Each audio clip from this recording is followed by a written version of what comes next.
Well, Jays fans couldn't sweep the Seattle Mariners. However, Jays win the series 3-1, and as I said, to A's fans, the last few videos, I'll say it again before we kind of wrap up our A's talk for the little while. Couldn't help you out in this one.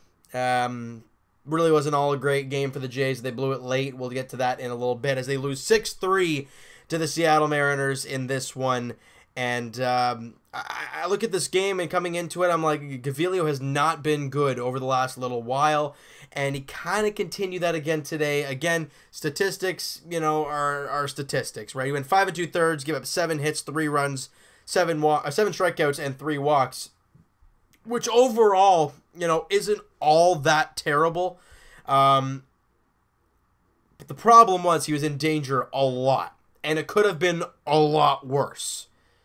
And let's go to the bottom of the 3rd inning where things got a little shaky for Gaviglio as he got Heredia to strikeout to lead off the inning. And then the number 9 hitter comes up, and you do not want to put this guy on at all. He walked him on 4 pitches to turn the lineup over. Denard Span singles to right field, Romine up to second. Then Gene Segura hits an infield single to shortstop to Diaz, and the bases are now loaded for Mitch Haniger and Nelson Cruz. This might be tricky. Haniger lines out probably as hard as he could right at Diaz, and just like that, you've got 2 out now and a chance to get out of the inning. But he gives up a 2-run single to Nelson Cruz, and it's 2-0 for Seattle. But the Jays, they don't quit, though. Aledmys Diaz doubles because he was on fire once again today. And Luke Maile singles to center field, bringing him around to score and cutting the lead in half. It's 2-1.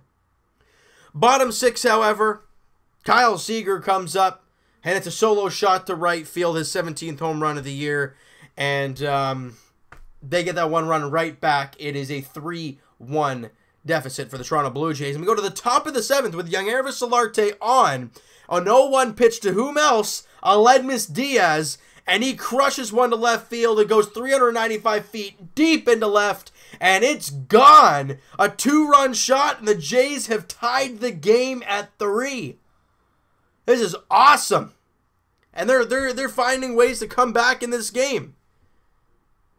Joe Biagini comes on, and I think he comes in relief of Sam Gaviglio there in the bottom, or I think it was the bottom of the 5th inning. Was he? Or was it the 6th? No, sorry, excuse me.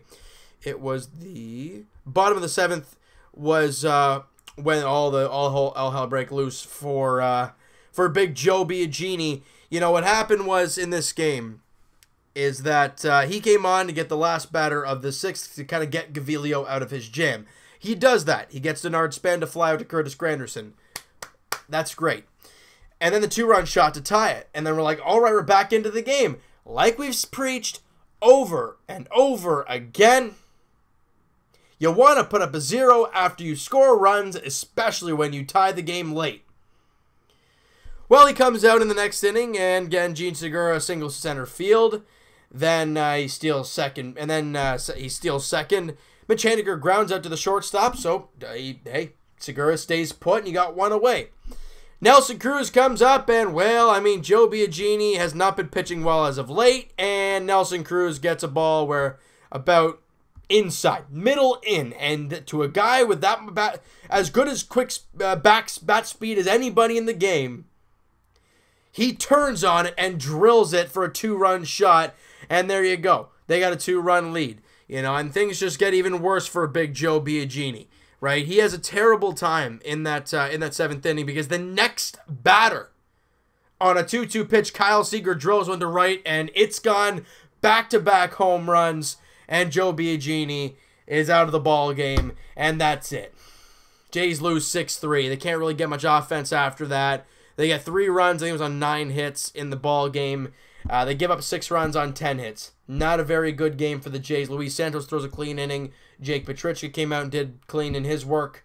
But other than that, not a great game for the Jays. But you know what? It's going to happen. It's bound to happen at some point, and it happens. Now it's how you rebound after a loss.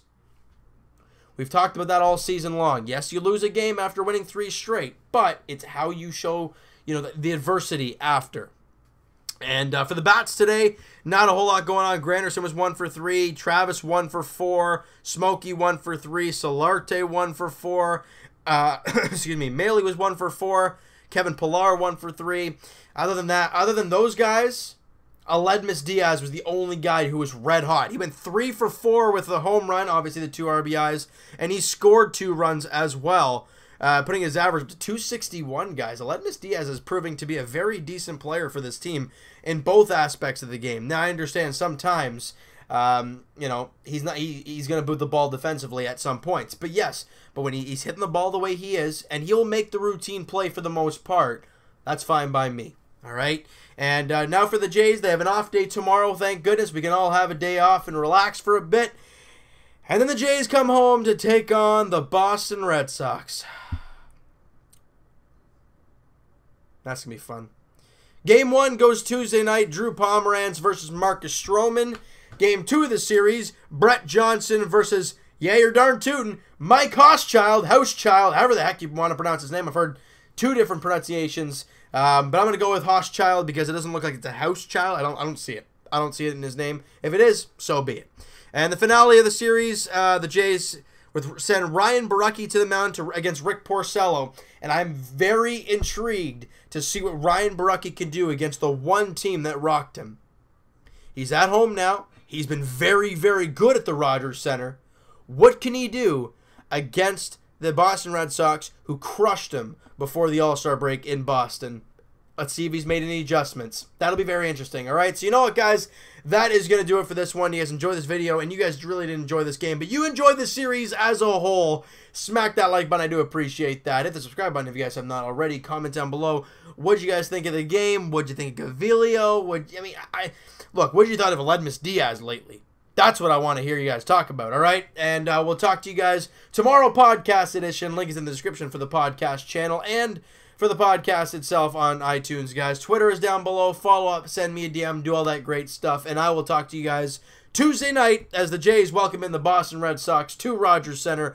Drew Pomeranz versus Marcus Stroman. Hey, we don't have to see David Price or Chris Sale. I don't know. Is Sale on the DL? I think somebody was on the DL for them, wasn't he? Let me try and find it here. Is Price on the DL? Chris Sale? Price is not, and Chris Sale's on the shoulder inflammation. So I don't know. Won't return after minimum. So he's gone. So even if he was in the rotation, he probably would have been on against the Blue Jays at some point in that series. Because I don't think Brett Johnson would have gone or Pomeranz would have gone. But Drew Pomeranz pitching against the Jays in the Tuesday opener at 7:07 at Rogers Center. Marcus Stroman is the counterpart for the Blue Jays. We'll have to wait and see if they can continue this nice little role they had against the Mariners against the Red Sox. It's not going to be easy. The best team in baseball is into town. Let's see what they can do. We'll talk to you guys then.